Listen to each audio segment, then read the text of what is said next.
We are talking about a truck that had to travel a total of 8,500 kilometers. But the issue wasn't just how to get the truck through such a long journey. The real challenge was that this truck was carrying a huge block of ice, and it had to safely cross the burning sands of Africa's Sahara Desert, a place where not just ice, but even metal softens from the heat. This truck had to survive 10 whole days in the desert. But the challenge was that the ice must not melt under any condition, and that too without using a refrigerator. Welcome once again to a video of ASTV. Dear viewers, this story is from 1959, when the attention of the whole world was captured by an ice block. This ice block weighed 3,050 kilograms and had to be transported from one end of the world to the other, without any refrigeration. Its starting point was the city of Mo i Rana in Norway, and its ending point was Libreville, a city in Central Africa. But why was this being done? Why was the ice block being taken so far? Actually, this matter started a year earlier, in 1958. Luxembourg, a country in Europe, had a very famous radio station operating from there. It was famous around the world under the name Radio Luxembourg. From this radio station, an unusual challenge was announced for all its listeners. If anyone could transport a 3-ton ice block from the Arctic region to Africa, they would be given a massive reward.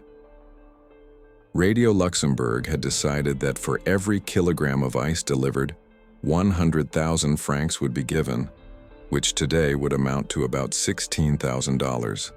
That means $16,000 per kilogram, making the total reward for a 3-ton ice block around $48 million, a truly massive amount. But there were some rules for this challenge. The first rule was that the ice block must be delivered in one single piece. The second rule was that it had to be transported only by road. The third and most difficult rule was that no refrigerator could be used during the transport. Radio Luxembourg had kept such a huge prize because they knew very well that transporting such a massive ice block from the Arctic to Africa was almost impossible. This was not some short journey. It was a journey of 8,500 kilometers, with 2,000 kilometers passing through the Sahara Desert, where the temperature rises up to 50 degrees Celsius. A place where ice melts within minutes even outside a freezer. How could it survive weeks of travel? Radio Luxembourg had given the challenge, but they had no idea that this very challenge would land them into trouble. For several months after the challenge was broadcast on the radio, no one dared to attempt it. But then a man named Birger Notvak announced that he was ready to accept the challenge. Birger Notvak, who was the managing director of an insulation company called Glassvat in Norway, believed that using the insulation material his company manufactured, he could easily complete this challenge. If Birger Notvak succeeded in completing the challenge, he would not only collect a fortune for his company Glassvat and its employees, but would also gain massive publicity. The news spread worldwide that a man had accepted Radio Luxembourg's ice block challenge.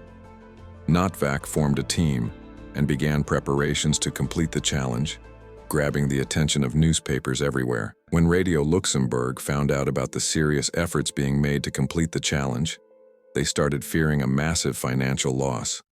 In their panic, they withdrew the offer.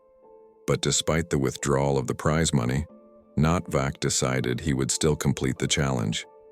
He believed that even if they didn't get the cash reward, the publicity itself would bring great benefits to their company. The time had come to start the challenge.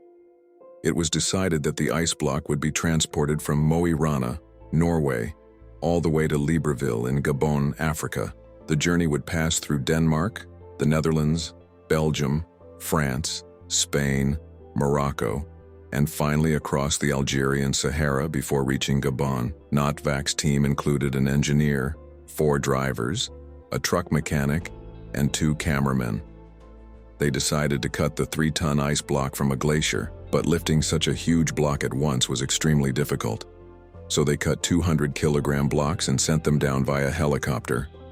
Notvak and his team's hard work started attracting massive media attention, and several companies began sponsoring them.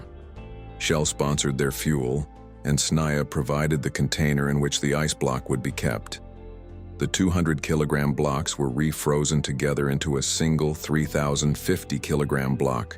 This block was placed inside a special container and loaded onto the truck, with the sides specially insulated with glass wool.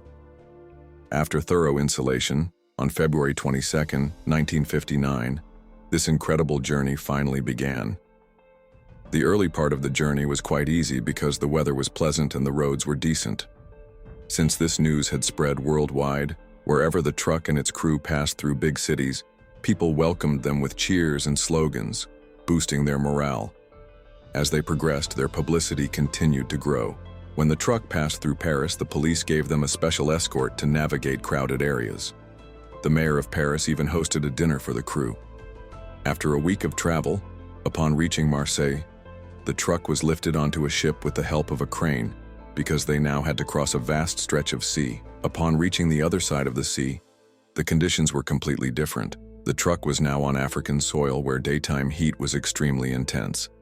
There was not only a danger of the ice block melting, but also a risk to the truck's engine and the health of the crew traveling through the hot sands.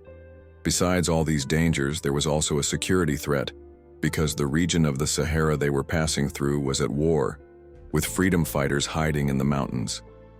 These fighters could capture the truck and crew to use them as hostages. To tackle this risk, the French Foreign Legion provided security for the truck and crew through some areas of the Sahara and instructed them to make as few stops as possible. But since there were no proper roads in the Sahara, the truck kept getting stuck in the sand. The more urgency they had to reach their destination, the more obstacles they faced. Every time the truck got stuck, it took the crew hours to dig it out of the sand. Transporting the world's most expensive ice block had now become a real burden. On one side, there was the fear of freedom fighters, and on the other, the heat was severely affecting the crew. To make matters worse, the extreme heat had started melting the ice block inside the truck. If the crew got stranded here, neither would their mission succeed, nor would the precious ice survive. They even gave the melting ice water to travelers' animals in the desert, making it the world's most expensive drinking water. They spent many nights sleeping directly on the sand in sleeping bags and, little by little, facing the challenges, continued moving toward their destination. Finally, they managed to leave the Sahara behind, and their destination was now very close. After 28 days of travel, the truck, the crew, and the remaining ice block finally reached Libreville. Upon reaching Libreville, they received a grand welcome. But everyone wanted to know only one thing. After 28 days of grueling travel, how much ice was left inside the container? Amazingly, when the truck's container was opened, the sight was almost unbelievable. Yes, at the time of departure from Norway, the ice block weighed 3,050 kilograms. And after the entire 28-day harsh journey, astonishingly, the ice block weighed 2,714 kilograms. Only 11% of the ice had melted, meaning only about 336 kilograms had melted on the way, and the rest of the ice block was still intact in one piece. Even though Radio Luxembourg had withdrawn their offer, the challenge was still considered a complete success. The ice was broken into smaller pieces and distributed among the people of Gabon, many of whom had never seen ice before. Notvak and his company didn't get a cash reward at the time, but the publicity they gained boosted their company's sales tremendously. Glasvat, today known as Glava, continues to manufacture insulation materials and has only grown in popularity since 1959. We hope you enjoyed this video from ASTV. Don't forget to like, share, and subscribe and leave your valuable comments. Thank you for your love and support.